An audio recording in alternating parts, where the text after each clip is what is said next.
दूधगंगा धरण पाणलोट क्षेत्रात मागील 8 तासांमध्ये 33 मिलीमीटर इतका पाऊस झालाय। धरणामध्ये 22.35 टीएमसी इतका पाणीसाठा आहे।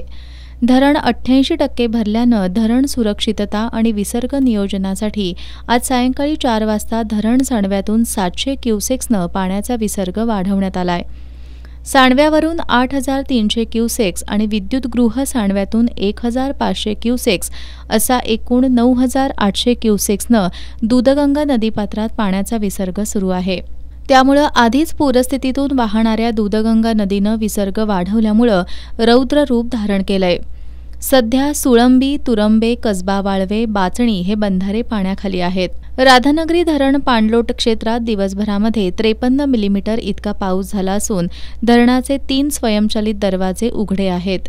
या दरवाजामधून 4,284 क्युसेक्स आणि वीजगृह सांडव्यातून 1,500 क्युसेक्स असा एकूण 5,784 क्युसेक्सनं पाण्याचा विसर्ग भोगावती नदीपात्रात सुरू आहे।